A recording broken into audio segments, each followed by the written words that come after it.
In the year 496 BC, the air in the valley thickened with the acrid smell of sweat and iron. A sudden, thunderous roar erupted as the armies of Wu and Chu clashed. The shrieks of men filled the atmosphere, accompanied by the distinct thud of bodies hitting the earth, the metallic clinks of swords, and the chaotic rustling of armor as warriors engaged in hand-to-hand combat. Sun Tzu stood on a slight rise, his sharp eyes surveying the chaotic battlefield, frowning as he took in the precarious situation before him. The sound of war is a symphony of chaos, he thought, clenching his fists, feeling the heat of the midday sun beat down on his brow. He could taste the defeat in the air, a bitter tang that lingered at the back of his throat. He took a deep breath, focusing on the noise, the desperate cries of injured warriors, the clashing of swords, and the haunting silence of the fallen. As the tension mounted, he suddenly recalled the words he had penned, words that would later echo through history: in the midst of chaos, there is also opportunity. Victory was within reach, but only if he could leverage the chaos of battle into a strategic advantage. With a sharp nod to his trusted lieutenant, he prepared to turn the tide. Born in the tumultuous state of Lu around 544 BC, Sun Tzu's early life was marked by instability and conflict. The scent of smoke from the cooking fires mingled with the sharp tang of poverty that enveloped his family. His father, a soldier, often returned from battle with tales of glory and loss, only to leave again, consumed by war. "Your brother fought bravely, but not all warriors return," his mother would whisper, her voice tinged with sorrow as she rushed to light the incense, attempting to ward off the ominous presence of death. This constant sense of loss shaped Sun Tzu. In his youth, he often played alone in the dusty streets, where the laughter of other boys echoed hollowly against the stone walls, a stark reminder of his isolation. The weight of expectation pressed heavily on his shoulders. Would he follow in his father's footsteps, or carve a path entirely his own? As he grew older, Sun Tzu sought to become a warrior like his father, yet his early attempts to join the military met with failure. The clang of armor and the sharp calls of commanding officers echoed in his mind, but time after time, he found himself dismissed. "You lack discipline, and your strategies are flawed," a senior officer once spat, disdain etched across his face. There was one pivotal moment that almost brought him to his knees. During a training exercise, he had suggested a tactical maneuver, one he believed could outsmart their opponents. Yet, the seasoned veterans laughed, their mocking voices ringing in his ears. "What do you know of warfare, boy?" they jeered. That night, alone in his quarters, he fought back tears. "Maybe I should give up," he murmured to himself, the words heavy with defeat as he stared at the darkened walls around him. But a flicker of determination ignited within him. "No," he whispered fiercely, "I will prove them wrong." Sun Tzu's turning point came during a critical engagement with the state of Wu. While strategizing for an impending battle, he proposed a controversial tactic, a method that revolved around deception, a key principle he later detailed in The Art of War. "All warfare is based on deception," he argued passionately in front of the generals. On the eve of the battle, Sun Tzu instructed his troops to light campfires in multiple locations, creating the illusion of a larger force. They then strategically positioned themselves in silence, like a coiled snake ready to strike. "Let the enemy think they have the upper hand," he urged his soldiers, each word steeped in conviction. As dawn broke and the sun cast a pale light across the battlefield, the Chu generals were taken aback, believing they were confronting an overwhelming force. Sun Tzu's forces ambushed the unsuspecting enemy as they advanced, leveraging their false confidence. The cleverness of his strategy led to a stunning victory, reversing the fortunes of Lu.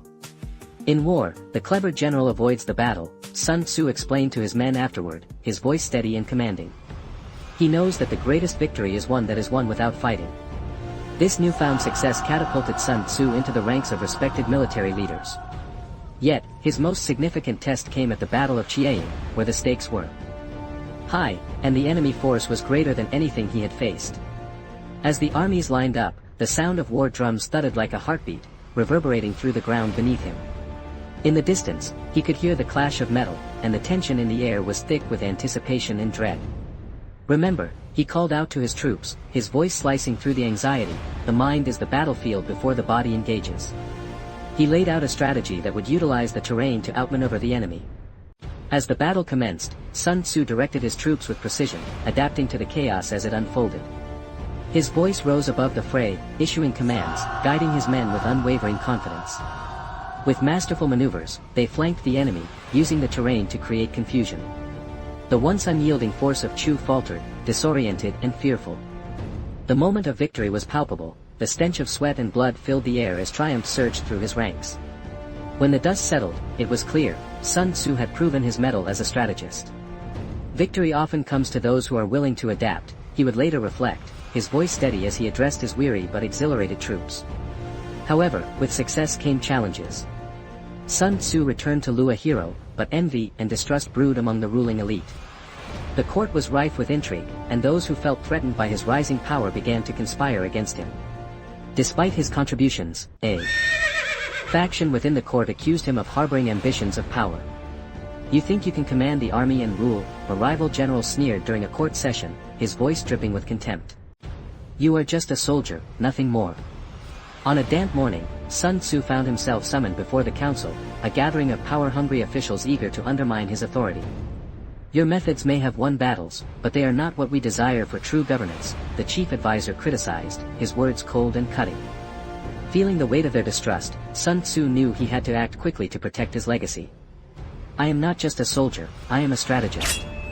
A wise ruler must listen to the counsel of those who have seen the face of war," he countered, his voice steady but carrying an undercurrent of frustration. Despite his defenses, political machinations took their toll, and he was eventually dismissed from his post. The bitterness of betrayal festered within him, yet he did not falter. Instead, he retreated to reflect on the nature of power and influence. In the years that followed, Sun Tzu dedicated himself to writing, solidifying his thoughts on war and strategy into a treatise that would transcend time, the foundational text known as The Art of War.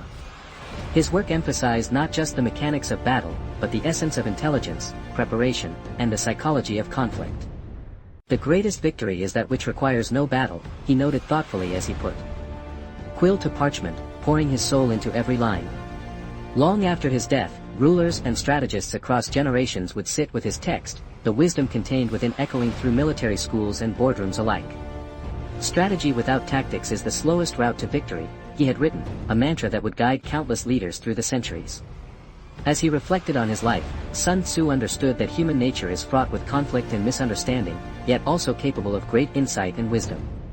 His legacy became a testament to the complexity of conflict, serving as a reminder that true strength lies not merely in might, but in understanding the depths of the human condition. In the end, Sun Tzu emerged not just as a military strategist but as a philosopher whose thoughts would guide not only battles but the complexities of life itself.